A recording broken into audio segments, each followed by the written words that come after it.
Hello and welcome to Dice Breakers, a D&D podcast and stream with mostly accurate rules and inconsistent character voices. I'm Alex, your host and DM, and with me are Greg, Purdy, Mark, and Simon, my wonderful players. How is everybody doing today, this wonderful holiday period? It is in fact after streamed Christmas. or podcasted.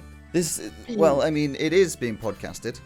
Oh, this is going on. This will be a podcast. Cool. This is not being streamed, but it is a D&D podcast and stream. Today, as Greg is bringing up, is a completely different style. Where we're going to have what I have thusly named DBDnD talks, which I said in a strange way.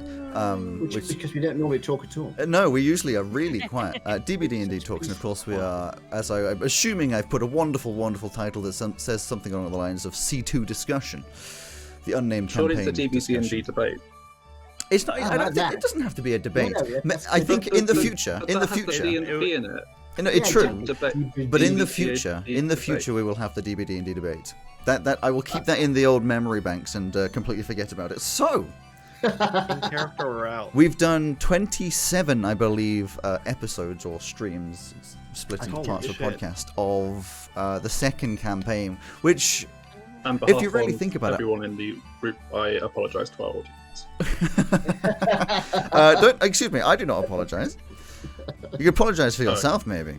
A lot has happened. There's been a lot of ups, downs. I've destroyed your emotions. I've built up your emotions. And through all of that, I want to ask, and it will be on an individual basis, though I'm sure you'll have a group as well. What I want to know, this is really just an egotistical thing. What is your favourite part so far that I have presented to you? What is a favourite? I quite liked. I forget the name of the town now. The town where it all went horribly wrong. Oh, yes. I feel like that needs a Which name. one? All of them? No.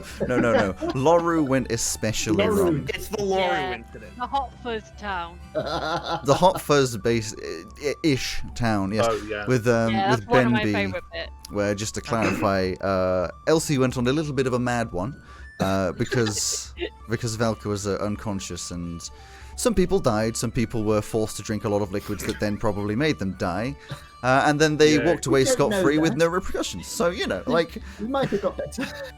I think returning.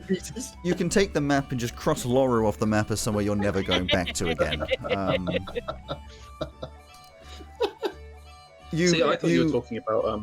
I thought you were talking about the town where we said we were going to protect everyone, and then Purdy ended up turning into a werewolf and wrecked it. Oh yes. Oh yeah, the first werewolf fight I had. Yes. Well, that was Etch's fault. No, not Etch's fault. That was Flint's fault. It was Flint's fault. Everything's Etch's fault. It was Etch's. Nothing is Etch's fault. Etch's streamed out. So. I didn't bite anybody's head off. Yeah. No, Hey, but you I almost incinerated it between your hands. Well, I did do that. That is true. Yes. The chaos is rather ridiculous, though. I think Loru does have the Loru event, the Loru apocalypse. I've been referring to it as the Loru incident. Lorugeddon. No. I mean, if you look at our history with towns like that, it's difficult to remember that we are basically a good party. Well, I think it brings up an interesting topic, though I do want to get back to other favourite parts. I don't think at any point during this you have pushed the team, unnamed as such yet, as a good force. You are a team that does good things, potentially. But I feel like it's more like Deadpool than Superman. It's kind of like, We do also occasionally have good byproducts. Yeah, you're doing things that are generally good, but then at the same time, there's not necessarily a good approach. Good. But I like it, honestly, from a personal standpoint. I like that it's not the standard D&D campaign where you have, we've got 4 adventurers who are all practiced and amazing and they know what they're doing and save everyone all the time and everyone loves them. It's more 4 people who have absolutely no fucking idea what they're doing in the world and sort of vaguely just walking around going, hi, I'm going to save you now. I'm going to attempt to save you now. Which is hilarious, seeing as Etch is 450 years old and still has less idea than I think most of the party. I think you could sort of sum up our approach to things with a single word, which is whoops. Shit. Whoops. Yeah, to put it in a single Start off with word. sort of the best of intentions, and then next thing someone's been torn to pieces. Yes. Someone's had their head burned off. It doesn't start off that way. Burned off? That's not happened yet, has it? Oh, it I has. tried Yeah, to. I tried to. I didn't actually burn her head off. I burnt her slightly. Yes, and then Unit healed. Edge snapped me out of it, I think. Oh yeah, that's true. Yeah. But getting back to the question, favourite parts. Anyone else got any particular highlights, small or large? It doesn't have to be a big event. I liked the town that was a mimic. Yeah. I'm glad you liked that. Just because I thought it was kind of sweet, even though it was really creepy. It's that little in between. It's that little in between. On Harl, which is the town, the mimic town. Oh, that's it. Yeah. So I like the interesting concept. Obviously, it's not the most inventive thing, but I like this idea of it feels as though it should be danger. They're gonna eat your souls, and you're gonna have to fight your way out. And it's actually just just chill. It's creepy and disgusting, but it's just chill. Just a creepy nice boy. Yeah. Kind of part of me hopes that Hall comes back. He's a reoccurring. Yeah. As a city. Yeah. Just this city isn't on the map either. I wonder. Oh, where did this come from? Oh, Hall, you've grown. Yeah. Oh, you're a big boy now. Well, if he's Europe, he is a big boy. So, sorry, Purdy, you were going to say something as well about Veluna. Yeah, I like being in Veluna in general. I absolutely love Veluna. There's a lot to I do just in love the Veluna. interactions. And on a quick side of that, in Veluna in itself, obviously best city that we have. But I mean, that was a month's worth of work between me and Greg to create such a dynamic thing. I mean, I did Quartzia, which has a lot of Quartzia actually still has a lot in it that you guys haven't really discovered. But it's not much of a how dare you not discover it. It's more of a there's just things available that you haven't really dove into. Dived into. One of those. You have yet to dive into. You have yet to dive into. Whereas Veluna, of course, it was driven into it. Veluna is you spent, episodes and episodes, weeks and weeks and weeks discovering all the little intricate details of such an interesting city, which is basically just a destroyed hub that people for some reason live in. And the more recent events changing even more. Well, I mean, it's no one's fault in particular. I just love being based in Greg's brainchild. Yeah, it's Greg's brainchild, but like I said, I mean, we spent we had conversations, texts and calls and all for months, sort of coming up with ideas. And he'd go, "Oh, how about this?" And I'd be like, "Oh, I like that." And then I'd be like, "Oh, I've had an idea." And he'd be like, "Oh, I like that." And just these constant ideas coming up with all of this. I mean, Veluna is brilliant because it's been I've got it in my head now. The city you've spent some time there, and the design of it is very clever. So you've got the different areas, and you can picture in your head. You've got this tower, you've got the sunken area, you've got the ruined castle, all this sort of stuff. And it worked in and the actual ruins on the surface and things. And now it's starting to be rebuilt. It's really clever. I love the concept. Yeah, the progression of it has been really good. I think that's one of the biggest things. It's been very dynamic. The way it's kind of grown. Yeah. I feel like on a aesthetic level, I really like it, and on a world building level, I really like it. But I feel like for Unit and Flint, there's not actually very much in Veluna that is relevant to our characters. Yeah. So while I enjoy it as a person, as a character, it's fine. Yeah. Well, I mean, it just doesn't really care about it. When nothing much is going on, when Unit and Flint were sort of Etches off somewhere else, and so was I was going to say Purdy, Elsie. That's a Unit and Flint are like, "What are you doing?" I don't know. Don't know. Yeah, Let's I did that a few times. Go explore the city. Don't have anything. Let's go to the necromancer who doesn't want to talk to me. I will say. I mean, I will say from a dungeon master standpoint, I've made it an open world. Your choice is to go there. I'm obviously playing with, but I understand this. Yeah. But I will say, when in terms of the not getting too meta, the necromancer who didn't want to talk to you, there was subtle hints in that conversation that Unit definitely didn't pick up on as to progress it. Also, Simon probably didn't. Yeah, well, yeah. So I always add things in. I very rarely have. I mean, sometimes it will still be a story progression. I very rarely have a complete dead end that you can't work with. I mean, he did say you could enter another deal or something, but that's not what I was talking about. Emphatically didn't want that. So no, obviously. He was saying he was going to leave, didn't he? I remember. I can't remember. He said he was going to go now. But in terms of Veluna, and you very much enjoying the concept of it. I like the difference between Veluna and Quartzia. I mean, I came up with Quartzia as this almost too perfect on the surface city that everyone's like, oh, it's great, and then you really look into it and you're like, this is just like not great at all. You know, like it's I love kind of a town mouse, country mouse. Yes, I agree. The what? Purdy. I was saying it's kind of. Well, you did or didn't? I don't know what Purdy said. I did hear what you said, Simon. Oh, okay. I said I just love the dynamic of all the characters there. Oh yes, yeah. Like It's very one of them. broadened out. And Simon, you were saying country mouse, town mouse. Yeah, there is the big difference between the two of them. Any other favorites? Simon, I don't think you've said a favorite. I did. I think I said Hull. Yeah, You did say Hull. You did say Yeah. Hull. Yeah. It's Greg. I haven't had a favourite. Ooh, Greg. Yeah, That's the one. I like a lot of I really enjoyed Hull. I wish there was more to do with that. The Laru incident, I'm less favorable than the rest of you, just because of how much it stressed me out. No, I didn't. I would say it's not my favorite, but I liked it because it was eventful. Like it was a thing that happened. Exactly. It's the best I can say about it. I wouldn't say it was. I mean, it was fun in a sort of in a way, but it was actually No, I mean it was fully clever, it was interesting, and it was really wild. But after the episode where Purdy effectively waterboarded an old man, I literally I was emotionally exhausted for like 2 days after that. Like I actually had emotional repercussions. I do have to from that cut episode in. that I did not enjoy. I do have to cut in here. For the past month or two, you guys have kept saying that Purdy or Elsie waterboarded an old man. I have to define that you don't know. She didn't waterboard anyone. You do know what waterboarding is, right? No, exactly. Not really. No. Forced ingestion. There was no waterboarding. What she did was so much worse. Well, I mean, waterboarding is suffocating, but like in waterboarding, you're not intentionally actually ingesting I anything. drowned him with his own potion. Well, you didn't even drown him. It didn't go in his lungs. You just made him drink it. Yeah, but Anyway. I mean, after a while, if you don't have any opportunity for breathing, you can't breathe, which is drowning. Profound words from Simon. After a while, if you don't have any opportunity for breathing, you can't breathe.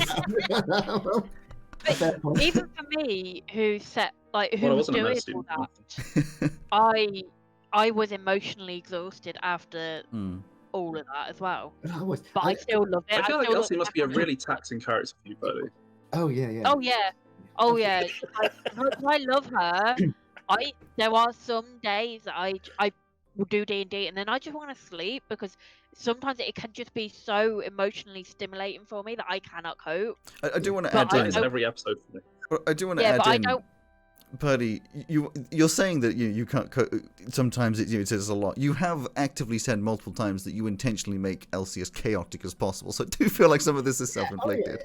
No, some of it, like when I'm making her chaotic on purpose, like when I'm actively going, I want her to do this. That's different to when I'm playing her and I'm like, actually, I don't want her to do this, but it's how she would be. Yeah, exactly. And I don't want to half-ass Elsie just because I don't want to be feeling the repercussions. I want to give it my all to her. It's also, because in that particular thing, while Elsie was not waterboarding the old man, Flint was there as well, and Flint's been around a lot trying to. And it's been really interesting, difficult for Flint, for me playing Flint as well, because it's like. Well, I've always thought of Flint as having this sort of 2 levels of personality. So he's been brought up as a monk and a good person, and he tries to be good and do good. But at the same time, his innate personality as a fire genasi, as a fire elemental, is far more sort of chaotic and impulsive. So he's been fighting this impulsiveness, and then Elsie does something like that, and on the one hand, he's like, you can't be nasty to an old man like that. On the other hand, it's like, but we do need to get the information, and this sort of split is, and it happens several times between Flint and Elsie, where there's this real split. I don't really know which way to go with this. Do I support? Do I stop? This is the thing. It was really... Elsie has that internal split as well. Like, she's not been brought up to do any of this, and actually, the personality I had for her when we first started all of this is completely different to how I'm playing her now. She was never meant to be like this.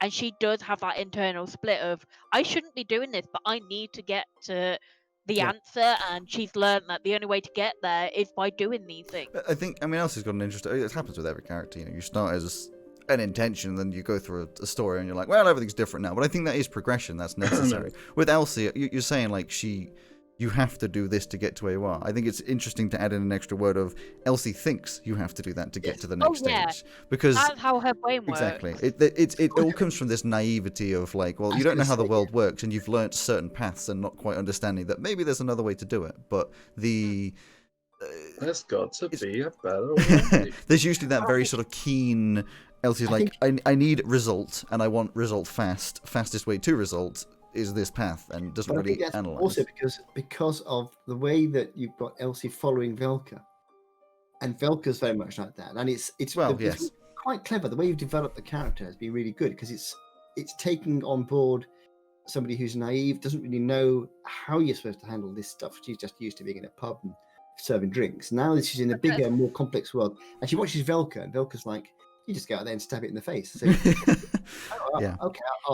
from a very sheltered life where all she did was go work for her aunt and look after the kids. Like, there was nothing more to her life. She didn't have friends. She didn't have anything like that. To being in this group where everyone is different, and one person she looks up to that she feels like she can connect to is also very chaotic. So she's learnt that that's the way to be. Yeah.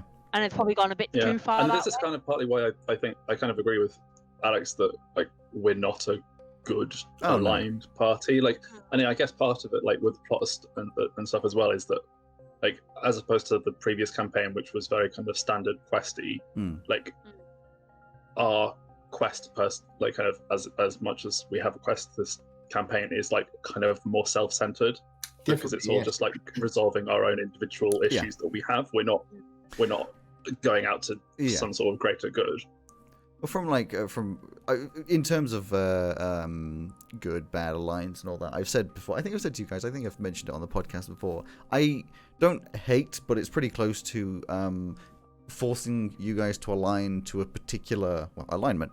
You are lawfully good, which means you will always be doing this. You're chaotic neutral, means you'll always be doing this. It's like it's too restrictive. I mean, as a person, you cannot always be good and be bad. You'll make mistakes. You'll change your mind. You will listen to somebody and say, actually, that's a different perspective to me, but I like that. So having this like specific alignment, I'm not really a fan of, and I don't think any of your characters have actually got a specific alignment. You're more just like, Elsie's kind of chaotic, Etch is kind of lawful to his own thing. Like you get these sort of vague, it's neutral. Exactly, Unit's just there. And what you were saying second, like the first campaign, the Lost Prince I wrote as a start, an end, and what you're doing in between the two. That's how I wrote it. It was, oops, I just punched the microphone. I apologize. It was because I mean the first thing I ever DM'd. It was like, well, to be fair, I'd done the one shots, but it was like this big overarching story. I was like, it needs a start and an end, and you do stuff between it. That works.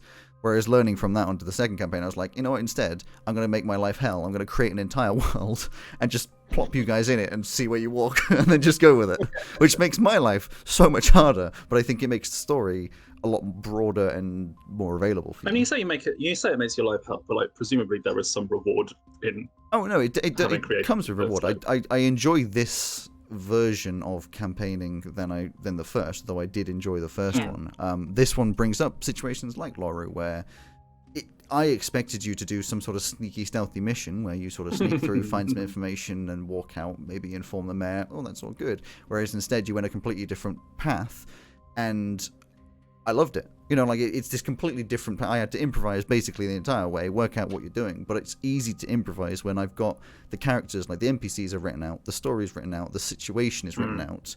So no matter what you do, I can just sort of find what would be happening, rather than in campaign 1 where it's a story, and if you do something else, I'm like, I have to now sort of make stuff up as you go along. Oh, there's new characters. Oh, there's new this. Oh, there's new that. Or like you say something that I wasn't expecting. I'm like, oh, everything's a little bit more railroady, which I don't like. So it works out better. It just means I have to constantly have everything updated and available for you, like one session in advance, because otherwise, you know. I think this time our characters are more layered as well. Oh yeah, definitely. Yeah. So we've all got characters who have got a past which is different from their present. They've all got a driving, as you were saying, a personal thing which they are driving towards, which they need to sort out. But at the same time, they've become friendly. They want to help each other as well, but as a group. And as you say, they're very much neutral. They're sort of do good up to a point, but it's not, you know, they're not going to go out there and just look for good things to do. They're looking to do other things and do if they can do good on the way, all fine. I mean, Flint is probably the most good character because he was a monk, but even he isn't that good. And as time's gone by, because he's only good because of his environment that he was brought up in, and have being exposed to these other environments, it gives the chance to develop their character. So all of us have got characters that have changed and developed, and you can't tell. Even I don't know. If you gave me a particular situation now for Flint, I don't know beforehand how he would react. I'd have to work it out on the spot. Yeah. Because it depends on 100 different things. Yeah. Whereas with Whitebane, he was much simpler. Great fun to play, but a much simpler character because he was basically very selfish. He was all about getting the money, but at the same time, he quite liked his friends. He didn't want them to get hurt, and that's about it, really. That's Whitebane. That's just what he was. He wanted the money. He was very selfish, but at the same time, he quite liked his friends, and that was it. So you could give me. I could almost predict the kind of reaction he would have in any situation. It's simple. That's the same with Violet as well. Yeah. Which I enjoyed a lot, but this is just very different. Shifting along to a separate question, which will probably go into the same ramblings. I wanted to. So you kind of already touched on what you're like. Huh? Yeah. I think Greg. I don't think I ever actually answered the question. He's been patiently waiting. Okay, what was your? Hold on one second. You should know from the Laro incident over a year during of- answer, and everybody took that and ran away with it again. You should know from the more than a year now that we've been playing this that patiently waiting to give your answer is just not a strategy. Yeah, but Okay. but when everybody else, including the person directing the conversation, goes along with that change in flow, I kind of just have to sit here like, okay. You have to say no, but This is Yeah. fine. Or you do what I do and just randomly interrupt the person who's literally in the middle of a sentence. absolutely. Yeah. I don't like to do that because it makes me feel rude, but That you've got to go for it. I don't do it on purpose. I know. I just But have see, to live with the I feeling of can't being rude. accidentally do it, so I would have to deal with the repercussions in my head. We have been recording for 20 minutes, and I believe Greg has still not said his favorite part. Yeah. Go. Okay. So I was going to say that the temple that we recently done, I really enjoyed that. I'm But glad. thinking about it more, it's more of a long form thing where I've seen like a thread being laid out, like as this planar stuff is building up. You can see little like pebbles of it laid like in my own backstory that I didn't even realize was there, and it's just Yeah. I'm Ooh, really enjoying layers. seeing that. I'm glad you're enjoying that- the that overlying itself into story that is slowly being created. There's another thing when I was talking earlier about the difference between C1 and C2. There is an overlying story. It's not even like spoilers for me to say that. And you are slowly being introduced, and I like this idea of you do small things and you see the subtle effects of what's happening. But it doesn't affect you in massive ways. Sometimes it does, sometimes it doesn't. But it's like, oh, that's just a thing that kind of exists. Like you were saying with your backstory, and I've integrated, with Flint's backstory and your backstory, and maybe the other two, you don't know. It's like there's stuff things in the past have happened, and you're like, oh, that's just a thing I made up, and then you realize that it's integrated into the real world, and you're like, oh, that's suddenly like I didn't even realize that was going to be something appropriate, which I think brings these like real reactions of the characters making these connections and going, oh, rather than you going, oh, I am so surprised that this is a thing that happened. Yeah. Yeah, yeah. It's Most just notable of that, which we can't discuss, is the most recent development with Unit, which only I and Alex can really discuss, but which. Yep, and that's definitely the only thing that's happening between a player and the DM right now. Yes, Mark. Absolutely. Yes, Mark. Definitely only Mark and Simon. So, there's these interesting sort of integrations that sort of bring forth all this kind of stuff. Birdie's got enough going on. She doesn't need any more drama. Yeah. I was just saying that I feel very sorry for Etch because he's the only one he's trying really hard. He's the only one of us who's got any kind of serious experience because we're all relatively young apart from Etch, and he's the one who's right now. Let's think carefully about what's going to happen next, and then there's. Flint, stop setting fire to that. Flint, Elsie, come back here. Unit, come over here. Unit, where's Unit gone? Elsie, he's become a dad before his time. Exactly. And he's trying so hard. His time. He's 400. Well, an elf lives to 1,000 to 1,200. I don't think Etch is going to because he's going to be killing himself by banging his head on a wall. Interesting what you say as well. Etch has a lot more experience. If you think about it from like a bit of a more meta perspective, Etch has some experience, but he has a very niche experience of Veluna. You go to 4th, he's like, I don't know what's going on here. Oh, look, there's goblins that are intelligent. I have no idea what. Oh, okay, that's a thing that happened. That is true. And oh my god, Etch is me. That's disappointing. It's this dynamic. All of us, Simon. It's this dynamic I have approach. a lot of real world experience in a very specific area that is very much not applicable to any other relevant area of life. Finally understanding. Oh my god. You say that, and it occurs to me that actually that goes almost for all 4 of the characters because you've got Elsie. No, I mean me personally. I know you do. I spent 6 years at medical school and I don't have a medical degree. Yes. But if you think I can't do anything with this knowledge. But you know how to put a plaster on. It's always useful. Yeah. Wait for the apocalypse. You'll be very useful. Yes. Yep. Wait for? With the 2020. With the 4 characters. So, as you say, Etch is very, very experienced and very good at what he does in a very small area. Flint was brought up in a monastery, so he's had a very cloistered upbringing. And he doesn't know anything outside of his... Yeah, literally. He has his little tiny group, but he doesn't really know the outside world at all. Elsie was brought up in Veluna, in the inn, and never doing anything other than cooking and making food. And Unit lived in his colony, who didn't go anywhere else and didn't do anything And technically didn't really have a consciousness for quite a lot of that. So what you're saying is that ignorance is the theme of this campaign. Hey, it's the ignorant 4.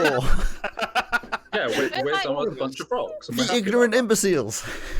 Which is why. Like I said before to Greg and Alex about Elsie. Elsie was brought up to be a housewife. Mm-hmm. Yeah. And now she's out adventuring. She's like, what the fuck am I doing?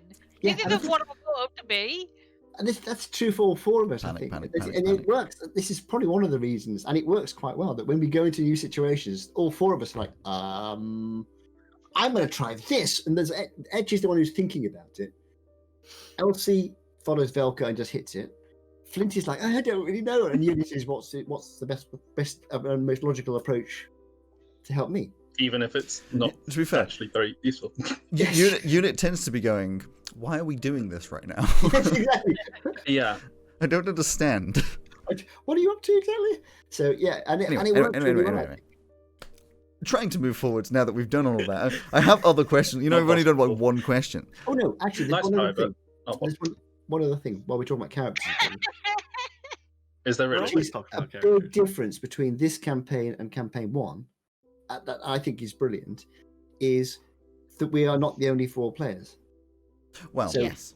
Yes, we talked about this briefly when you were away, but the fact that we have a group of properly formed NPCs who are not really NPCs. Velka has been. We've had a 5-character party for I am in fact slowly losing my mind. That is correct. That's been really we are not the only people in this. We're not the only people in this campaign because all of us are joined by the voices in our heads. Yep. I think when Greg first introduced, there's these group of people, I was like, it's chill, that's fine. Okay, whatever. I'm sure they'll be around. And then it started getting into it, and they started being more and more developed. I made what could be considered a mistake, what could be considered a very good DM step of developing pretty much all of them. But I didn't really think about it at the time. I developed them individually as you were talking. I was like, oh, I'm Jackson. I've got all this going on. Oh, I'm Divley and you can't understand me. Oh, I'm a friend and I've got all this stuff going on. And then you guys were like, great, more. I went, oh no. Oh no. Oh, uh-oh, that's not good. Out of interest, is Divley really... have you really developed Divley beyond... cannot really understand Divley has a lot of development. You just can't understand a bloody thing he says. But like, have you actually developed it? Yeah. Okay, I respect that. We just can't understand that. He has a personality. I mean, in fact, you've interacted with his personality, which is he's a very strong-minded person. Like, for the reason he ended up being lost and you had to go find him was because he's so fucking strong-minded and like so arrogant, or what's the word I'm looking for? Stubborn. That he wanted to prove something, and then in order to prove something, ended up getting himself in this shitty situation and being lost for a while because he was proving to his friends that all this kind of stuff. Like he's got that sort of headstrong stubbornness, which works in some situations, but in terms of other things, it's like, what are you doing? Come on, come on, although you have spoken to him the least for understandable, or as it would be, ununderstandable reasons. Yes, unintelligible reasons. Yes. Yeah. No, I like. I mean, Velcro obviously is the most developed, and I enjoy where that's gone. All of the it's fun. It is fun playing Velka alongside all the rest of it. Partially because I can like help guide you guys when you go in completely the wrong direction, and partially because then I just get a bit more fun playing a character rather than sometimes just sort of sitting around, which is enjoyable. And you can help misdirect us when we're going in completely the right direction. Oh yeah, I mean, I definitely sprinkle that in just so that I'm not always a reliable voice that you guys can go, oh, what are we supposed to be doing? It's more like, well, always. That's what Velka thinks you're going to be doing. Is it right? Who knows? Maybe I'm just being an asshole. Well, I mean, that's just guaranteed. But maybe. Maybe. No, it is good fun. I do like the, as they are called, the I forgot the name. Conspiracy. That's the name. Conspiracy. Yep, the conspiracy. So do pay attention. Sometimes. The question I was going to move on to, though, I feel like we've already touched on. I've just put, what do you think was the worst part of everything? And you can attack me if you want. I will accept that I have made mistakes through a campaign, but I mean more from like a what can go into a second question of like the most feels you felt in all of it, like the moments that have been not necessarily bad from a story perspective, more just very hefty and just like, oh my god, like you have touched on it, but you know what I mean. Laura, I think, yes. Well, Laura, yeah, I was going to say the other one, which, yeah, I was going to say Elsie, and it must have been even worse for Elsie's, like, Elsie's, like, family navigation's effectively been kind of, like, watching child abuse enacted in some aspects. The worst thing about all that is, unfortunately, her family is based a lot off of my childhood. So it's like reliving some of the bad parts of my childhood. Yeah, I kind of got the sense of that occasionally. Yeah. But at the same time, I'm enjoying it because I'm doing it through a different mindset. I'm doing it through different eyes. Yeah. I'm not physically experiencing it. Yeah. So I'm kind of living it the way I wish I could have lived it. Yeah. Yeah. It is that very Admittedly, I don't want to kill my dad. It is that very dramatic side of like, Elsie's dad. Yeah, Elsie's dad obviously being. There's obviously that very dramatic side of things of Elsie's dad being like evidently in a lot of meanings of the word just like a piece of shit, but like also providing, and that sort of weird dynamic of Elsie being like, but he's not a bad person really, but everyone else is like, and then the like the Purdy's instincts effectively kicking in and just like doing the thing that Elsie's instincts kicking in, doing the things that Elsie wants to do but would never actually do, but at that point had no control to not do. Brings a very sort of dramatic session. But I like the fact that it wasn't sort of just, oh, that's happened, let's move on. It became an integral part. Oh yeah, definitely. How Elsie was and how she acted and reacted over the next, and still is, and how she's gradually coming to terms with what it means and all that stuff. That's been really, really interesting. That little chat that when the chat in the tower we had last week before, where we were trying. It was so lovely. Where she was. Oh yeah. That sort of thing. That sort of side of it is, I don't know. It's really immersive, I suppose. Oh yeah, definitely. It's really I find that's really quite powerful, quite interesting. I think Elsie is probably arguably the most fleshed out character in a way, in that I think she's the most realistic, like true to life character, in that she's got different moods and different kind of aspects to her, and she reacts in different ways in different situations. And it kind of like most people, like I really like Elsie when she's being really nice, but then when she's being chaotic or bad, I just like, oh my god, I cannot stand her. But and then I kind of have to remind myself that Purdy is not Elsie, and that I can't get angry at Purdy because Purdy is just playing a character. I think it really depends on your definition of fleshed out. I mean, all the characters have a lot of meat behind them, to use a rather gross terminology. No. I don't mean in terms of like a backstory sense. I mean like emotionally realized. Yes. I'd argue that Etch is up there as well, though. Oh yeah, but it is a lot more subtle. I think it's obvious. I think all of the characters have developed on an emotional level, not just I can now sneak better than I used to be able to. Yuna has developed emotionally from zero. Yeah. Well, not exactly, because we all sat down and created characters with a backstory, with a sort of idea of what they were going to be like and so on. But where we all started from with our characters, they've all... No, but I mean, literally by design. What we expected. By design with Unit was literally, in a way, was almost like built-in development in terms of intentionally starting from a place of minimal emotion whatsoever and minimal personality whatsoever, and kind of allowing that to develop as it did.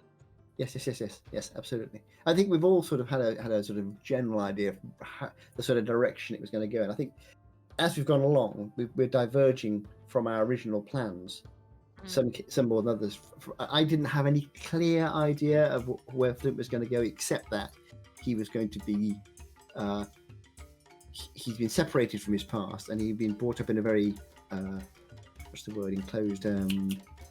Limited environment, sheltered, that's the word, very sheltered environment, and he was going to be put in a world where he didn't really know what the hell was going on.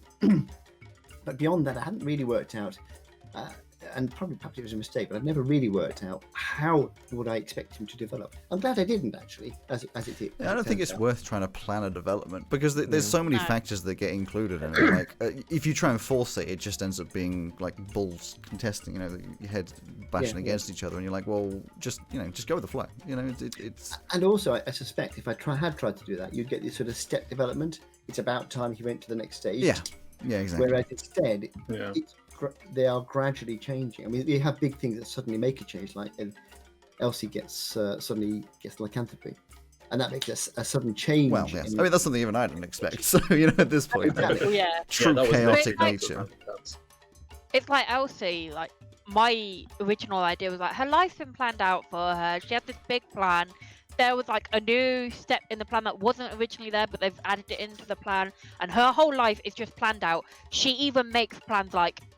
She will make a plan of she will wake up at this time, do this at this time, and that's how her life was. It was very regimented. Can I just say I am so glad that we left the plan thing. That might be my favourite thing of the campaign. There was no point carrying on because even her life hadn't gone to plan. Like, there was no way she could plan how to deal with any of it. So it kind of, like, in her head, she's still got loads of plans. Like, she still plans to settle down, marry, have children, be a housewife, but maybe with a bit of adventuring on the side. Like, there is still steps in her head that she's got to follow in her head. I don't think we ever actually did let go of the plans. It's just, it's not a vocal bit as much anymore. Elsie still definitely plans, because every time you talk about these things, like, oh, I'm going to do this and then this and then this, and you guys are like, well, maybe, but like, let's just chill back a second. She's like, no, I got this. This is what's going to happen, and that still has that sort of like plan. It's just less of a bit to be it's the plan, which I will take full responsibility for. It was never intended to go that far. It was just Purdy was aware, and I was like, oh, I don't want to have to deal with developing Purdy's character, so she'll just sit behind making a plan for a few days.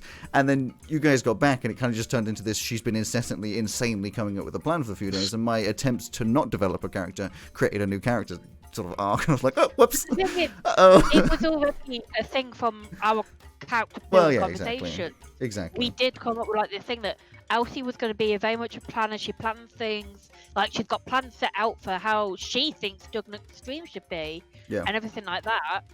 And then just so happened that I had to go away, and Alex was like, well, we'll just get her to plan stuff. And it became a big bit. And she's still doing it, just not like she hasn't got a 52-page plan with tigers. With tigers, yes. The power of the tigers will fucking come back. Anyway, the question of any more worse emotional or like good emotional feels type side of things. My death. What? I knew it was coming.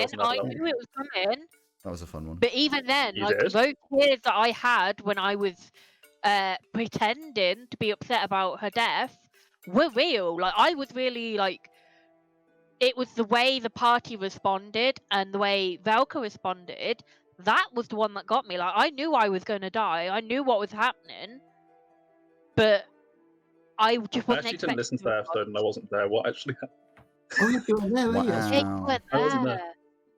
But Elsie died. Yeah, I know. I got that bit back.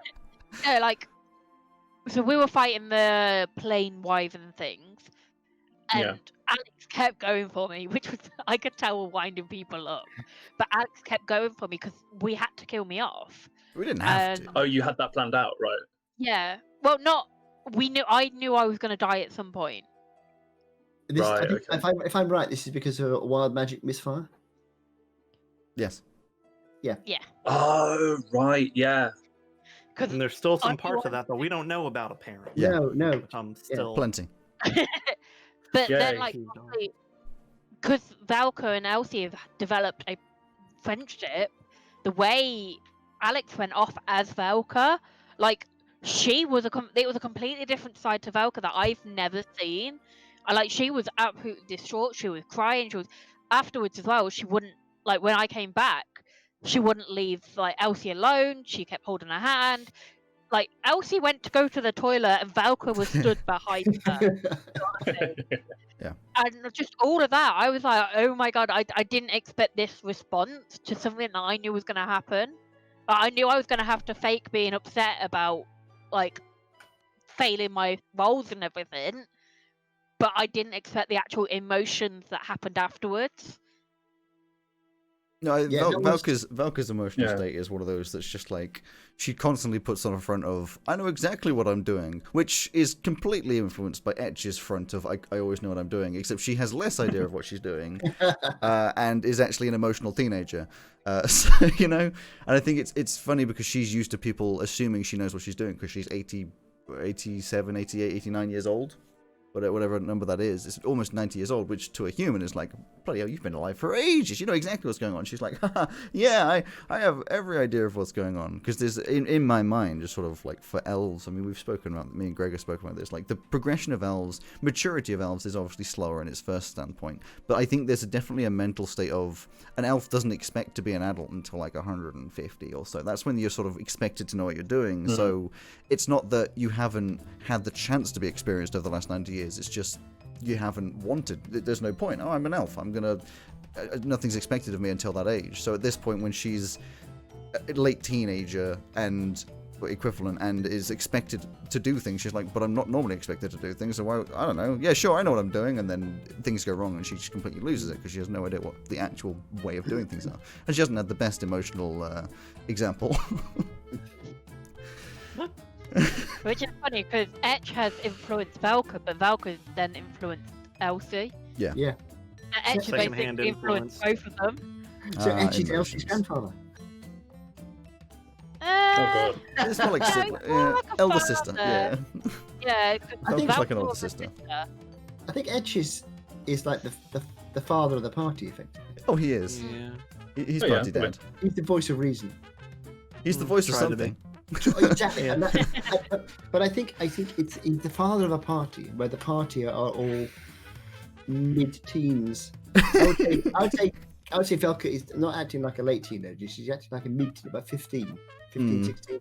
The age when you know It everything. varies. Yeah. You can think, yeah, you know better than everybody else, and you don't really, but you do. And the voice of reason is, and it's harder when the voice of reason is Etch. Not only I'm sure you have no experience with that, Mark. No, luckily with both my kids, and they were both absolutely perfect. Oh, I mean, I was being sarcastic. But... Oh, so was he. Oh yeah. I'm Okay, hoping cool. Alex will eventually grow out of it, but at some I'm not Oh, guaranteeing. I've 15. spoken to I Sarah know about I this. know I get Sarah 15, didn't but- truly believe this, but like there was a point at like, I mean, we all go through it, but like at like 17, 18, where I look back on how I was as a person, I'm just like, oh, why? Just, please do. stop it. We all do that. You're just We so all do. embarrassing. Just like you don't know Absolutely. everything. You're not. Just I shut look up back for a bit. to- I think, do you know, this is a slight aside from everything, but I've always thought that the age at which we know the most, I think the age at which we as people think we know, or we know the most, is probably about 2021. Oh no. Because at that point, you're mature enough to know I don't know everything, but I'm pretty much on the ball, thanks. And then as time goes by, you become less and less certain of all the things you actually know. No, learn the things you don't know, and you learn more and more about what you don't know. And as you get Everybody past fumbles that through point, life. Yeah, you get as you get older, you get more and more aware of. You know, when you're 21, I know this much out of this much.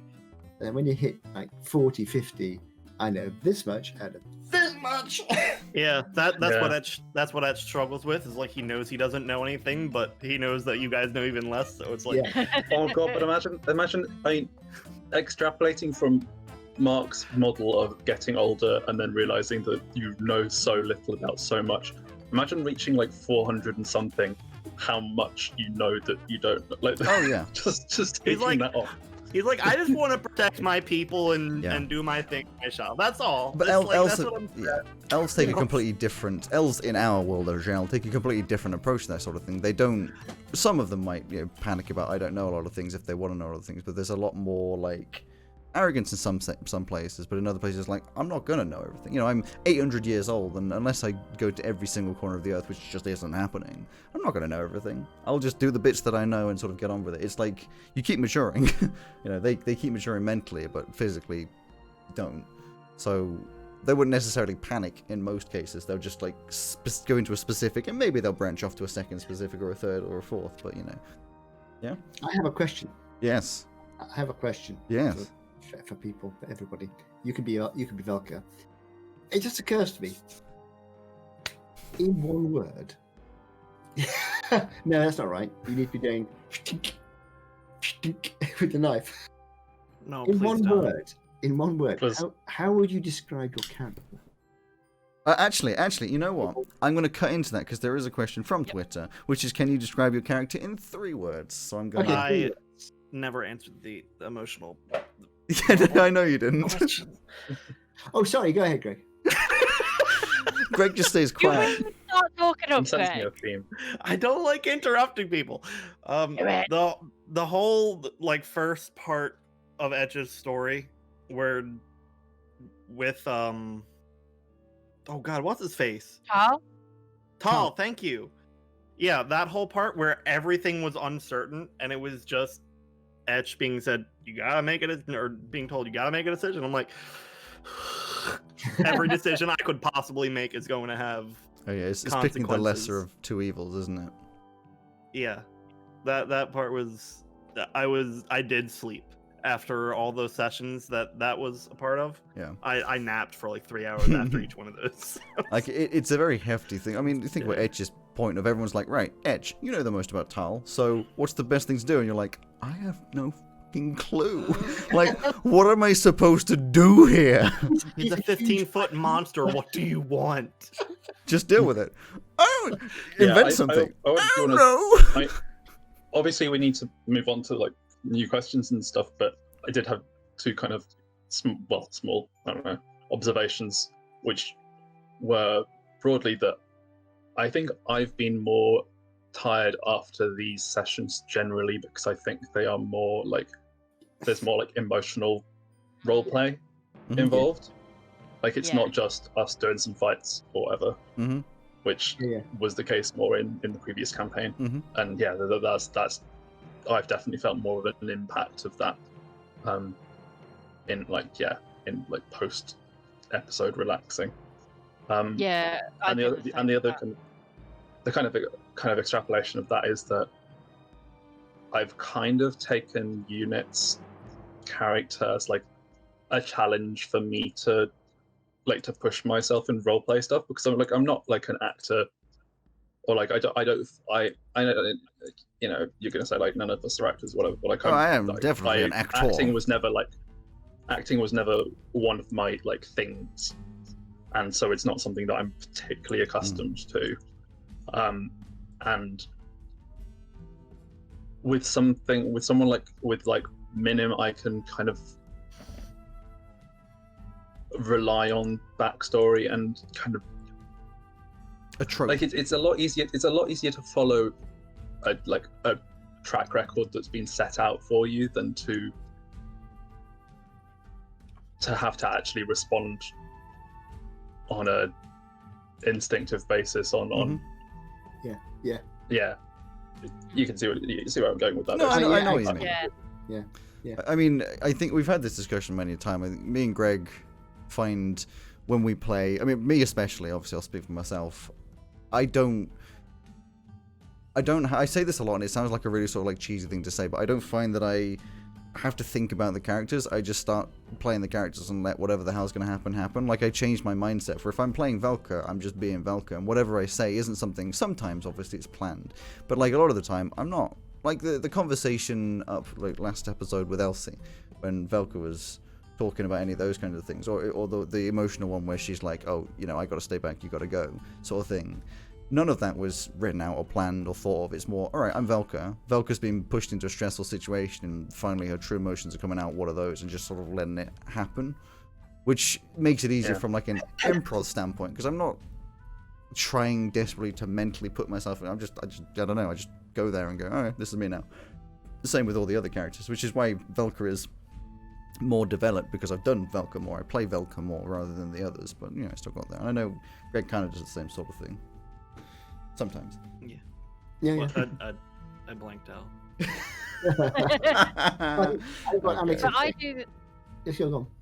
I do the same. Like when I played Violet, I very much was like, no, I have to be like this. This is I've planned everything down to. And as much as I loved playing Violet, I struggled with that campaign a lot. I struggled with a lot of the role playing and stuff because I felt so out of my comfort zone. Whereas with Elsie, I've kind of just learnt to just dive into how she is, like not think so much about it. And I love the RP about it all now. Like I love the chat with Jackson, the chat with Velka, the chat with Flint. I loved all of that. Whereas before, I would have sat there and went, I don't know what to say. I'm useless at this. Yeah, I mean, I guess it's a learning process, really. Like that, that what you've just described is where I currently am with it. Yeah, it's all about like you said, comfort zone. It's very key for a lot of like my comfort zone has expanded a hell of a not.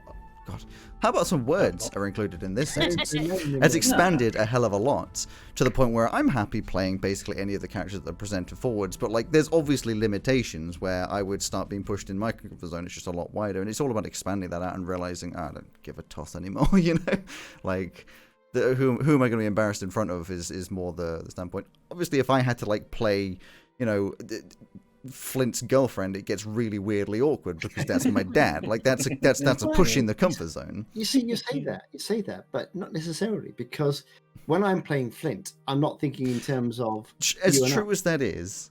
It's still always there. I can play Etch's girlfriend. I could play Greg's girlfriend. I can play Etch's girlfriend very easily. Like, I don't mind that. I can be sassy. We can have this relationship. I don't mind, because we're just friends. We can separate out. With Dad, it's a little different. You are my dad. It's always going to have a weird level of weirdness. Up to a point. But you say that now, and yeah, true up to a point. But I bet you, in the heat of playing the game. Don't say heat. But like you say, when you're playing Velka, you're being Velka. Oh yeah. No, it is true. It's just. I think it probably if you like when we first started out, and I was trying to create the character of Flint, and I was really, really struggling. I had an idea that I wanted this monk, and because it's a class I've never played before, and it looked quite interesting. I never did anything like that. And I wanted something which wasn't a magic user, because much as I enjoyed Whitebane, I wanted to move away into something else. But beyond that, I hadn't really got much to go on. And Alex and I talked about it loads of times about when we went to IKEA that one time. We were talking about it for ages, and I was trying to bang together some kind of, and I got a backstory together of sorts, which it sort of developed into what it now is. But I really struggled to identify what the character was going to be of Flint. So when we started actually playing, I was going to be this new character. It took me ages, and I never really got to the bottom of what Flint was like. Not until we started. Even when we started the first episode, I hadn't really properly decided what Flint was actually like. I knew his background, but I didn't know. Yeah, I think that's an interesting difference between, I think, how me and Mark approached our character building compared to Elsie and compared to Purdy and Grace. I confuse Elsie and Purdy because Purdy's not like a conventional name, whereas Elsie is a conventional name. So I treat Elsie as if that's actually your name, even when it's not. Yeah. But yeah, no, I think much like Mark just described, like I didn't. Well, obviously, with me it was slightly different because units didn't really have friends or whatever. Anyway, it's like that's just not really a thing. But that I didn't really do much planning on like kind of personality side of things. I did like there's a lot of notes in like the biology of formicids and like the structure of society in formicid like colonies and stuff. But like obviously that doesn't really come into the campaign, and most of the time probably you won't get to even read that necessarily until after the campaign is finished. Yeah. It was more for me to kind of have a concept of like what the race is like, and then wherever unit fits within that is just kind of incidental almost, which meant that when it came to actually having to negotiate situations, I kind of drew a blank because I hadn't prepared about it at all. Yeah, it was weird. Yeah. I mean, yes, I think it's worked out for the best because it meant it's all good. I didn't have a preconceived. The only thing I did do was I was determined to have a different voice from my own voice and a different voice from, because Whitebane is just it's nearly how I speak anyway. But more. It's just boom a little bit more and say "dear boy" a few times, and suddenly it's Whitebane. It's really, really simple. But I didn't want it to be Whitebane again. I didn't want it to be Mia because it's easier for us when we're playing if you know that I'm doing what Flint is saying. Not is that you or is that Flint? So I wanted some, but I'm not very good at accents and things. So it took a minute for you to get to it, but you have kind of the Welsh. To be fair, Simon, you had said that that Purdy and I didn't really plan, or that we planned how the characters were going to be a little more. I didn't. I wrote out a lot of history. Oh yeah. But it was all kind of paraphrased. It never really explained how Etch was. That's Greg wrote a lot of history, and we spent a lot of time on the city. And then his character was like, "Oh, Etch is just like a dude." Yeah, I knew how he was in the past. I had no idea how he was going to be now. I guess part of it is something that I kind of took from the last campaign. I realized that you don't really get to choose. They are a part of you, whether you like it or not. Yeah. And that kind of just gets turned on and activated and developed as. I guess there's partly that, like, at least what you wrote ended up being relevant to the episodes in the campaign. Yeah. Whereas, like, I have a bunch of information that is completely irrelevant to the situations that we put in and stuff. Yeah. Whereas at least you were in Veluna talking to and about the stuff that you'd written about. Like, so we may yet end up in eventually. It's like Hybris. Elsie's personality. I have bullet points of like words like bubbly and outgoing and everything as a reminder, like that's how I wanted her to be. But even then, like I said earlier, she is nothing personality wise like how I planned her to be. Yeah. Her personality developed throughout the campaign. Yeah. Yeah, that's moving. No. See, I know we've been going back and forth a lot. You asked us a question about the 3 words. So we were on the same thought. The derailing is perfectly fine. But we were going to describing, and I'm going to go through individually so we can't get too derailed. Describing your character. The specific was describe the character's aesthetics, but I do want to extend this to describe your character in 3 words. And maybe you could do 3 words when we started and 3 words as the character is now. I think that's quite an interesting difference. And whoever's ready first, start first. Who's going first then? Whoever's ready. I can go first. Do it. Yeah, go for it.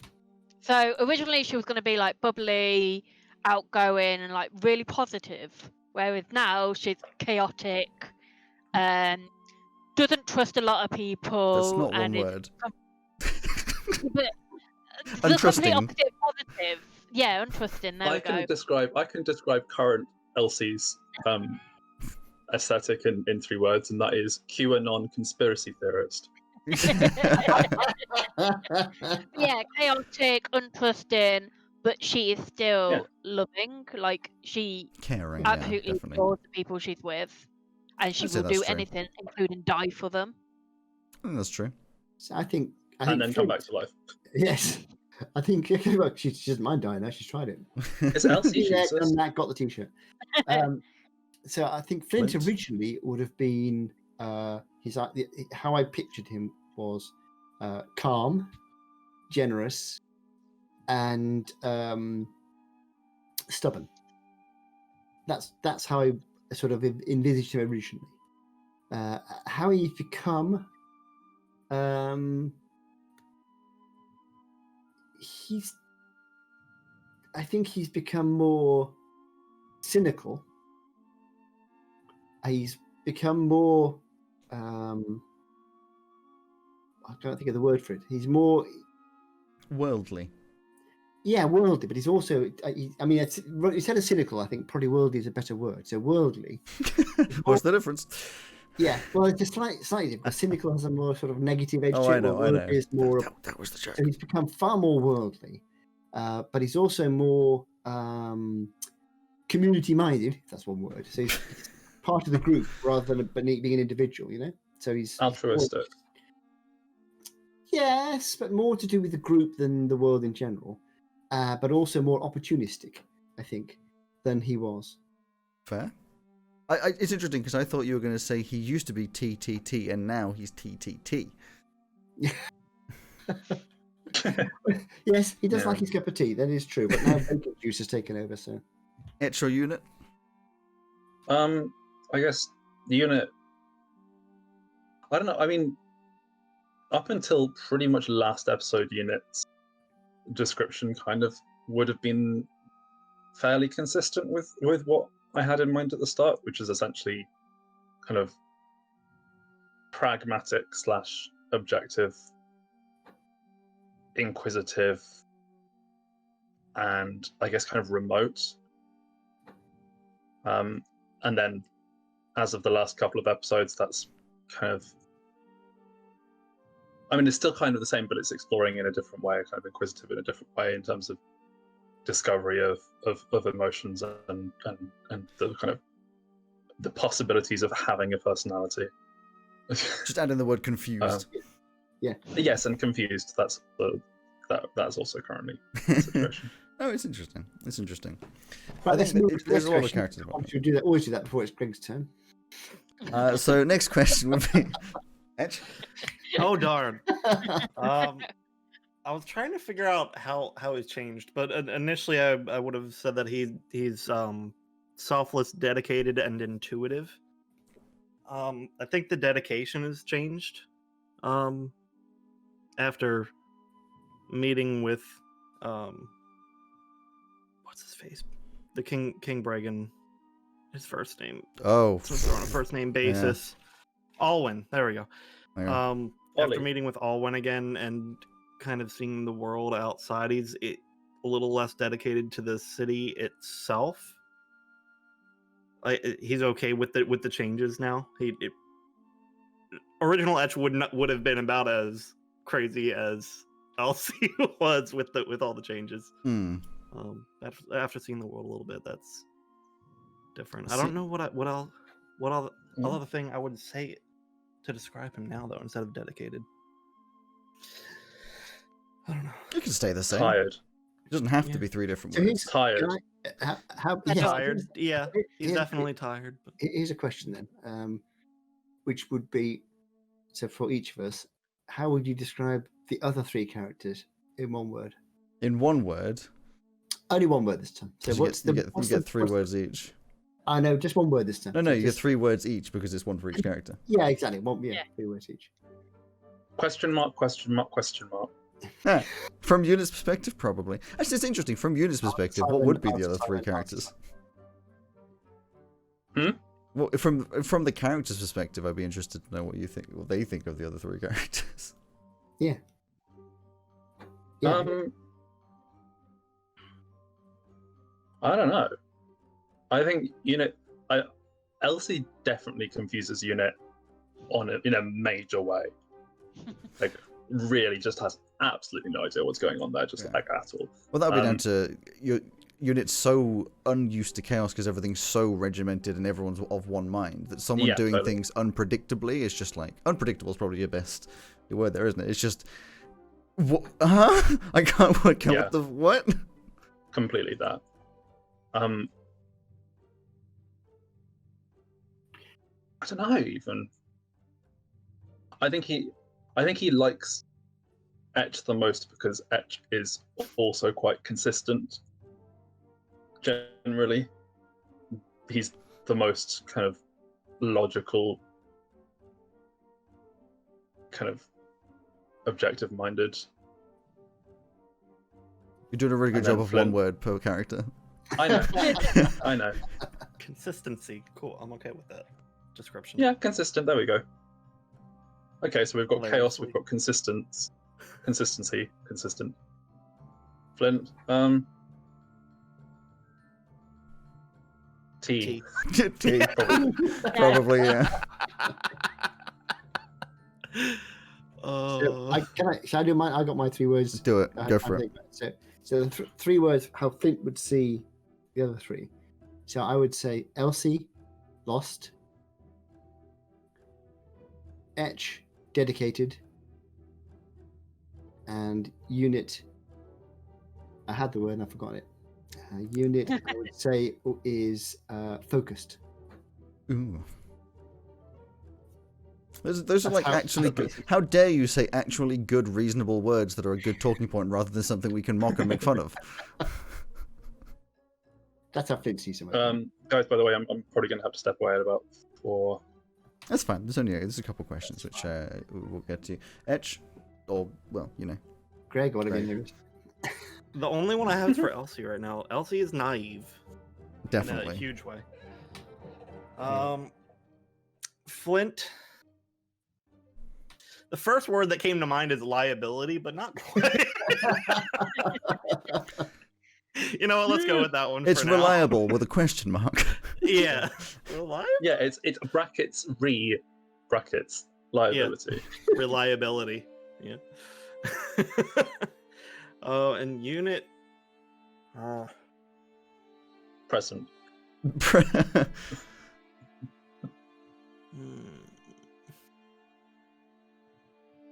Intriguing. Ooh. A constant mystery.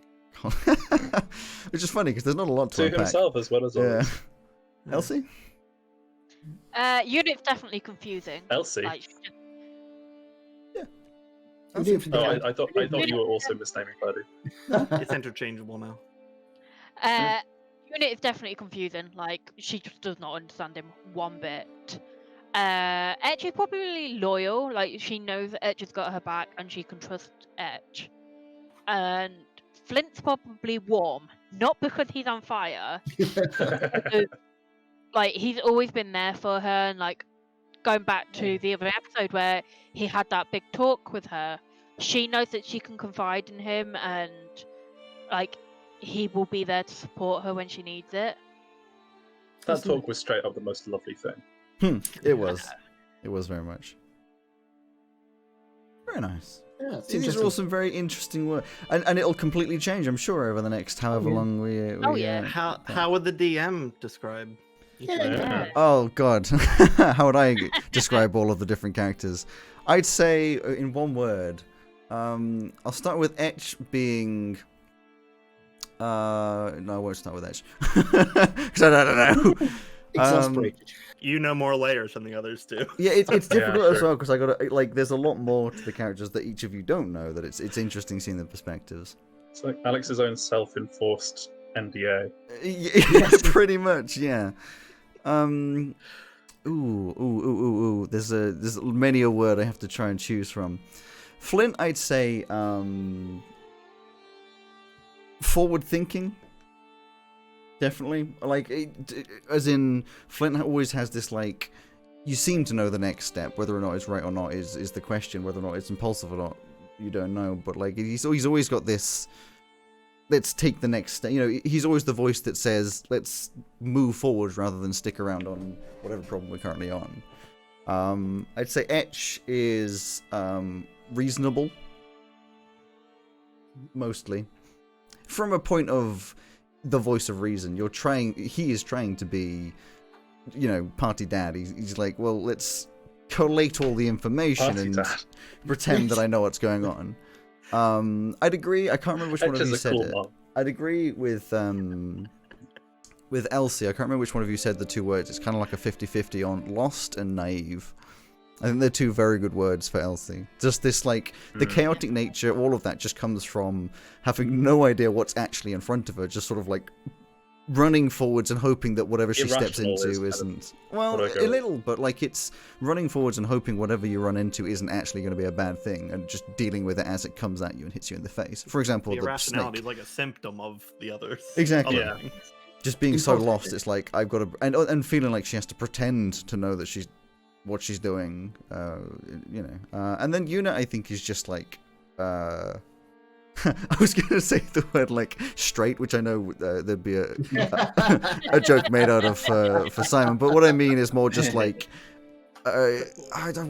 straightforward, yeah, just very I don't know exactly what the word would be, but just very like taking everything for exactly what it is, not making assumptions, not making any kind of like generalizations. It's just there is a load of information, that's what we're focusing on. Just, you know where I'm coming from on that. How about logical? Yeah. Logical, I guess, is that kind of thing, but more like objective, really. Or confused. Confused is a good word for Unit as well. Yeah. Constantly. No, that's probably where I'd go with this. Much. Although, so there are a couple questions in here, one of which we touched on. Again, these are just the Twittery ones. Twitter. The one question was, who came up with what in the world? I think the generalized answer is, I come up with everything, and my brain breaks every single week. But there are certain aspects of things that are from these guys. Obviously the backstories, obviously the characters are all from these guys. Veiluna is 70-30, 70 being Greg, 30 being me, maybe 65-35. Like, he presented a lot, and I just sort of slotted it into the world. I cut it into the right shapes that it would fit in with everything. And then added a load of background stuff into it, so that there'd be stuff that he doesn't know. Like all the I stuff wanted to about make his the dad. shapes as amorphous as possible. Exactly. And then I sort of, like, shoved them into the story. There was a little bit of touching on like where they're from. Simon came up with a lot of like stuff from Hybris. Dad, you came up with a lot of stuff from Alesduin and Kugarum. But there's not a lot of information there. It will be progressed, and I'll probably ask you more questions if we went over there. Purdy, you were quite happy to come up with more Dugnut Stream and your family side of things rather than an entire city or country, because I think you're just more comfortable slotting in there. Everything from all the other countries that these guys aren't from is just my little brainchild, and it hurts every week. Because, yeah, I think I'm mostly doing well with consistency. I think there's been a couple times when things are not necessarily consistent. Yeah, like, but the only excuse is just magic. It's more just like I may misremember how I presented things previously, but they tend to sort of align. And yeah, like you say, at the end of the day, you're like, oh, that's just what your characters knew. And there's a lot more progression happening for something that will happen in the new year, which I'm going to Alex keep doesn't like to teasing. backpedal. It's not so much backpedaling is the problem is if you backpedal, you're not just backpedaling on one thing. There's a lot. It's a tree. You can't just go down and then ignore every single other branch that came off what you've just done. You know, there's so much that would be erased, and then it's a story, and here, you know, I have tons and tons of notes. The question which I liked was onto the dimensions, which I wanted to ask you guys what your thoughts on that was anyway. But is the dimension that Jamil is from, is that Earth? The answer is no, because I have said that the dimension he came from was includes like lots of different races, elves, Yes, and elves they've are had the dragons and things like that. But it is obviously a parallel. The idea is it's a different progression of, instead of everything being focused on magic, everything's more focused on progression in technology. There's still some semblance of magic, but I like the idea of, there's been a couple like TV series that's doing it. It's not an original idea. Magic exists, but everyone's gone, but it's way more convenient to just not. You know, why would I worry about this magic shit when I can just have electricity make a light bulb? You know, so it kind of has like a fantasy Fallout vibe. Yeah, exactly. And you know, this idea that well, you know, technology wins out all the time. So it isn't Earth. That I was so tempted to make it Earth, but then I thought there's so many problems with including this dimension with the world. It's like I'd rather have a disconnect that I don't have to then have consistency with what's actually happening in the real world, and I can just make shit up. And it's kind of like it's kind of magic exists in that dimension in the same way that like clockwork things exist in current Earth. Like, yes, we probably could technically like make a car run on clockwork, but why would you bother when you can just burn fossil fuels? Yeah, exactly, and destroy the world. So and destroy the world. Yeah. But on the touch of that, I'd like what is your guys' impression, idea of what's happening with the? I know some of it, you know, a little bit more meta stuff than because we talk about it, you know, off camera as it would be. But like your idea of all the planes and that kind of stuff. I am thoroughly as characters or as people, thrilled and invested. I'm glad. I'm really interested in it. I am. I'm very excited to see what happens with it, but I don't really have any thoughts or ideas. I'm quite keen to follow up the disappearance of Lord and whatever it's the Shamil. Jamil. Poor Shamil. Everyone forgets his name. Yeah, poor Shamil. But I always forget everybody's names. But I'm interested to follow that up because it obviously is leading us in this direction of the whole element, the whole area of other planes and so on. Flint was involved in that right from the very beginning because the idea he comes from another plane, mostly. So it was always in my mind that at some point he'd be trying to get back, and the fact that he's become part of the story and there's might get a chance to actually go to another plane in the not too distant future. So as a character and as a player, I'm really quite interested to see where that takes us, to see if we can find a way to get to them, because it gives me an opportunity of getting to where I came from, get some more information about where I came from, that kind of thing. So that leg of the story, that part of the story, the empty plane, the dead zone. Yes, all this idea, this sort of amorphous zone, all this sort of thing, very clever, and I'm really interested to see how that pans out. I'm not quite sure where we go with that. The only idea I have at the moment is to head back to where Flint originally came through, which is the only portal I'm aware of. But I'm hoping that will become part of whatever we do next. I mean, I don't quite know. At the moment, we've come to a sort of having a bit of a sort of a hiatus almost. Well, yes, there's some things to consider. Yeah. So there's bits, but we aren't on a quest to do anything in particular at the moment. But that will be happening quite soon. So at that point, it'll be interesting to see where that takes us. Do we go to this dimension? I mean, the planes and dimensions things keeps popping up everywhere. It's my personal preference. Yeah. I like that it's part of everybody's story. Yeah. Like there is a part in everyone's story that connects us somehow to not exactly the same plane, but different parts of planes and stuff. Yes. It's my personal. It's a bit Bad Wolf, isn't it? It is very Bad Wolf. It's my personal preference to have, I've said this to you guys before, to have like an overarching story that you guys can be a part of, and it is going to include you, rather than it being, hey, you 4 guys, save the world. You know, like, at this point, you guys could ignore it completely, and something completely disastrous could happen, and I could make that all different, separate to you, and some other people sort out that problem, if that's where you felt you wanted to go, and you were more like, I actually just kind of want to go into these goblin caves and fuck some shit up. Like, if you weren't interested in it still exists and happens, but it's integrated into your story to the point where, you know, you're always on the edge of it. Not necessarily the heroes and the saviors, because there's no problem yet, but like it allows you to sort of integrate with a much bigger something that I feel like if this problem was introduced earlier, we may have just ignored it. Oh, That's which is why. what we did. That's exactly what we did with the mediator. Oh, It's exactly. like, okay, man's killed in front of us, teleporting his ass, and we were like, Well, so to be meta with the mediator, I fully expected and had it basically written in that you'd ignore his death because, like you say, you can't do anything about that. It's like, oh, someone's come in and there's literally zero information. Yeah. You have nothing to go on, no idea how to. Absolutely no leads whatsoever, and how we could see that. So you weren't supposed to follow next to that. zero with getting in to save Jamil. But you don't have next to zero because you've experienced portals. You know that there's stuff to do with them. There's edges, there's threads you can pull on that you can find information. You literally you've just been told to look for someone who has information, whereas in this it was like, I don't know, nothing. Until we talked to that guy at the university, as well, so. the thread was very thin though. But there was still a thread. Yeah. Yes. I mean, we have literally got a half elemental in our party. Like it wasn't. Yeah.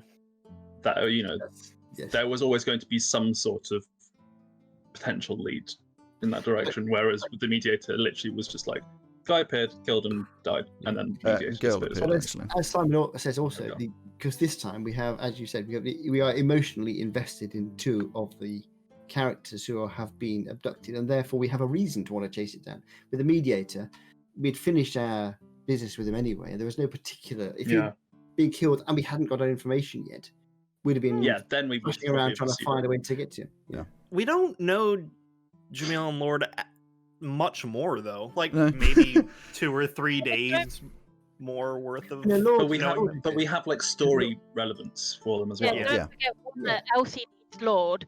But you guys are forgetting that Velka is now affected by the voice. As well. That's true. That's also Got her out. Yes. I will say I'll give you some extra information that you guys have never heard before, and it's also fun because it's an episode. It's only if people listen to the DBDnD talks they'll know it. Stuff to do with the mediator. At this point, I'm happy to tell you because it's never. I mean, let's be real. You're not going to go back to those sort of things. That has played out. That has happened. It's all. It is. I'm going to actually bring up some information. The first thing, the mediator, and you may have worked this one out, was a changeling.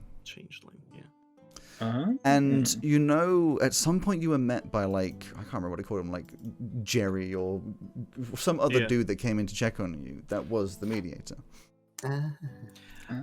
Oh.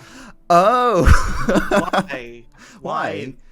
Because I have a lot on how the mediator sort of was, how he was, sort of set up and how what he wanted as. I have it somewhere. I have like a little. I have his history, which is what I'm trying to find for you guys. I think you'd find it interesting. There's no organization of them, is there? No. No. So there is no organization. He is a solo person in the party. Name. Seamus, that's the one. I have somewhere in all of this. Oh, NPCs. There it is. A little bit on that. So here it is. The Mediator is an independent contractor known in the Shadow World who the one if you need something done under the radar. They have no regard for the laws of the land but keep very professional, only doing what they deem necessary for the job they have been tasked with. They do not have a singular look and no one except themselves know their true form as they keep a new identity for each contract. History is not known to many, and those who did are now dead, including the Mediator. They grew up in a boarding school for sorcerers called King Harold V's School of Magic, where he learned the basics of magic. I've put some he's in there, but I did change it to theys because changeling and all that kind of stuff. So if I say here, it's meant to say they. They were left here as a young child, so do not know the true parents. In the final year, they were approached by a man who said they would pay them if they burned down the school, no questions asked. They did so, was paid more money than they'd seen before, and walked away, keeping walking until they crossed the continent. Word spread before they knew it, they're being approached by many who needed special tasks being done. Knowing they did not have enough skills for all of the jobs, they got into the habit of using others either by payment or more commonly by blackmail. So there you go. That's the Mediator. I want to point out I just love this. The Mediator is known for getting things done quietly. Hires us. Yes, mistakes. Yeah. But my idea for that was the Mediator is X years old and has worked out, did a lot of research on you guys. As you know, you were like, oh, how do they know so much? Well, they just turned into whatever family member they needed to be at the certain time and found some information. The whole idea is you guys spoke to the mediator many times before you even got approached by the mediator, because they just found out a load of stuff about you, asked questions as other people. That being a changeling is perfect for that job, because they just ask whatever question they want in the right person and they get the answers, you know? So you would have interacted with them plenty of times before. So by the time they would have thought of a lot of other characters and or people in the world and gone, well, these 4 will actually probably do the job that I want, and you did, you know. And the idea is that everything that went wrong was almost a calculated move. You know, like it wasn't necessarily expected, but it was that could happen. This is fine, sort of side of things. You know, big chess brain. Exactly, it's big chess brain, and then the mediator was a grandmaster. Exactly, and the one unpredicted move was that someone from a different time that they blackmailed with their family. So to add in with the character that came and killed them, was they were blackmailed with threat of their family dying. They didn't do what they were supposed to do, so their family were killed. They went through with the blackmail, and then spent a lot of their time working out how to kill the mediator, and just did it. You know. So it's this sort of instant of, oh, the mediator's dead because someone else was mad at them. There's nothing to do with you guys. It's just, oh, cool. You know, I quite like that aspect of this world, which you kind of said, you kind of touched on a little bit as well, in terms of like things will just happen even if we don't end up pursuing them. Yeah. Which is kind of a more of a real world thing, whereas a lot of the kind of hero things tend to be like, only you can save the world because of this, and you have to do it because of reasons. And like in the real world, like there's bad stuff that's happening, and if you don't deal with it, it'll just carry on happening, and you didn't do anything about it. If you were approached with a BBEG and you went, actually, we don't want to die, we're going to walk away from this, I would then spend the week working out what that meant for the world, and you'd then be in a world that has a big bad evil guy. You would then be in a world which is in chaos for some reason. You know, something bad would happen that you decided not to stop because you wanted to live. You know, we had a bit of that in campaign 1, didn't we? With the sorcerer, the guy who we spent ages agonizing over whether the sister or the brother were the bad guy, and then eventually we went the wrong way, and the bad guy got away, and then we came across a village that had been slaughtered. Yes. Yeah. Anyway. Getting distracted. Oh my god, I'm so surprised. There was one last question, which was, has Etch proposed yet? And the answer is technically yes, but then Maya said you're an idiot, do it at a more appropriate time, and that's where they stand at the moment. That will probably continue to be her answer at any given time. Yeah. But as an actual true final question, and we'll try not to go too overrunny in this, overrunny just like eggs. Is there anything that you guys are particularly excited for, not just from the campaign, but just like DBDnD, the concept of us continuing playing D&D, just the future generally of like the world of D&D and our involvement in it? I mean, on a Oh, everybody talks at the same time. One at a time, please. Purdy. I just love C2, and I'm excited for everything that's happening in it, especially the party with Jackson. If that is actually anything. Yeah, it's a party with Jackson. I get to interact with Jackson more. Could you please not have a rager at my shop? He's gonna come back and it's been TP'd and trashed, and we're all passed out on the floor. I'm very glad I haven't fixed it up yet. Knowing the chaos of this party, what will actually happen is you'll get back and everything will be fixed and painted and. That is absolutely not happening. Anything else? The 3 people. I was just going to say, I was on like a personal level, I'm excited for a situation. I'm excited for things to happen which are going to be more relevant to Unit. Yes. Not on like a selfish level, but like on a character development level. It'll help Unit's character development for him to like actually care about what's happening.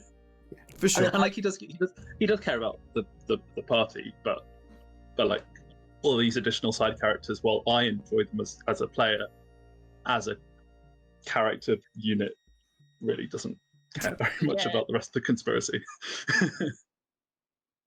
I was going to say that I have really enjoyed the Veiluna bit. It's brilliant. I love the city, but I'm quite interested to see, because we haven't really gone very far afield. We went to that little journey up to 4th, and that was it didn't really work. We got the sort of main story element stuff. The guy who I've already forgot the name of again, who had the balloon. Lord Pharaoh. Oh, Jamil. Oh, Jamil. Jamal. But the only sort of Jamal.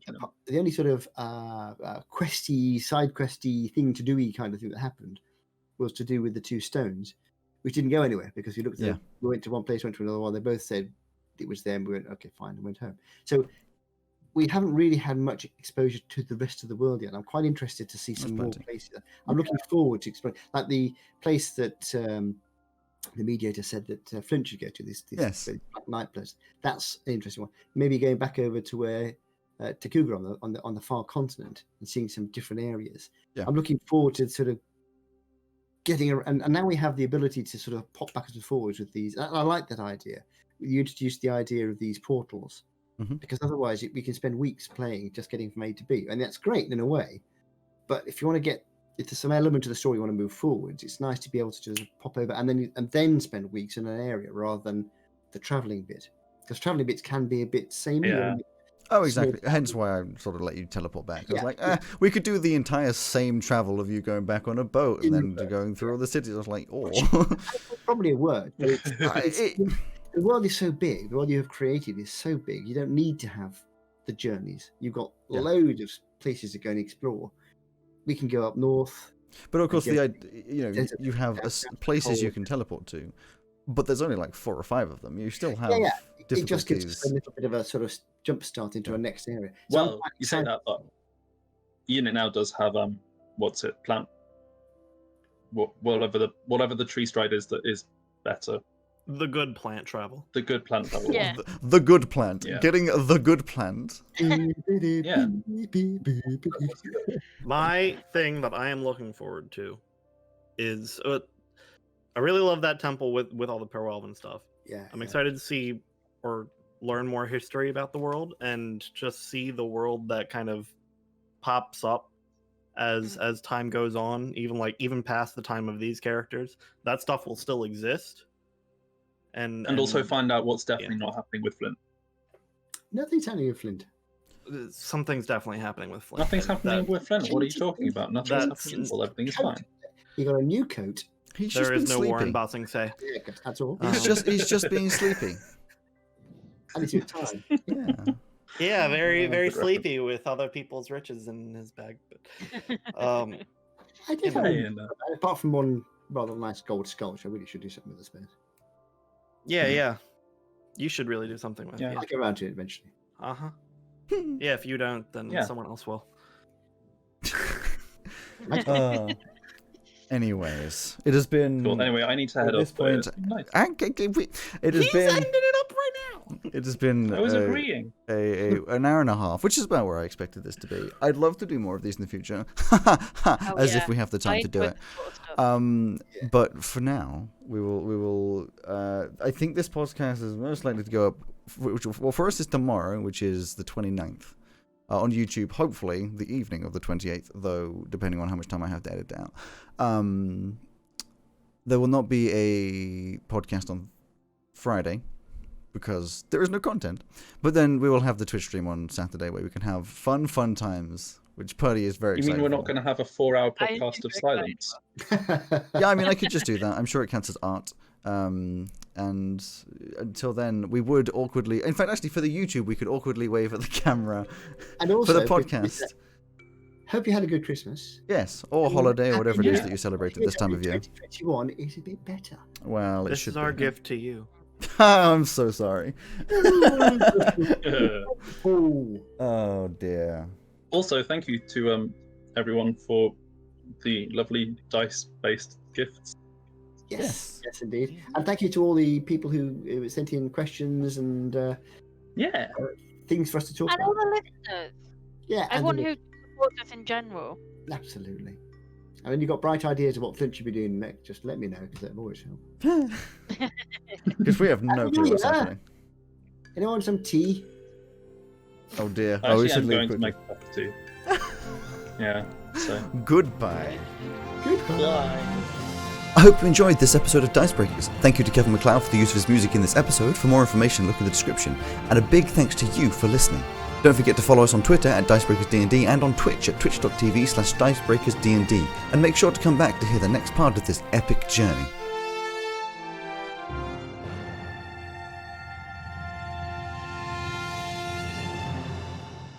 I'll see you then.